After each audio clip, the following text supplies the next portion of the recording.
Alors, du coup, cette fois-ci, on va venir travailler donc, la mobilité du squat. Donc, on va venir en squat profond. Donc, tu vas descendre dans la position du squat. Tu vas mettre les pieds à peu près un peu plus larges que le bassin, les pieds légèrement ouverts et tu vas descendre en squat.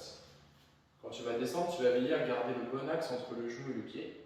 Très bien. Tu vas amener les fesses le plus droit possible. Tu peux laisser enrouler le dos pour l'instant. On va se servir ici du kettlebell pour faire contre-poids et éviter de tomber en arrière.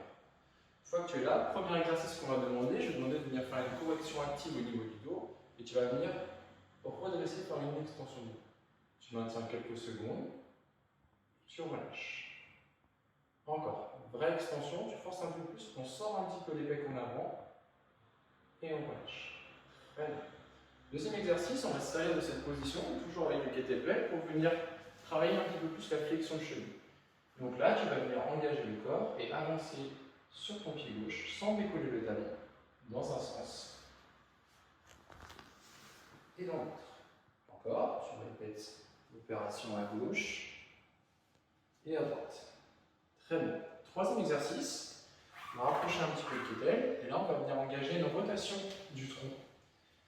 Tu vas tenir le kettlebell d'une main et venir faire une rotation avec le bras qui va venir regarder le plafond, la tête va suivre. On va le plus loin possible, on écarte les genoux et bien stable dans les pieds. Les pieds ne doivent pas se décoller dans un sens et dans l'autre. Très bien.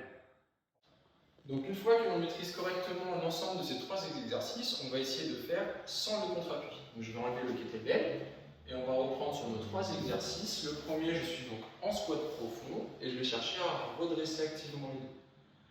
Très bien.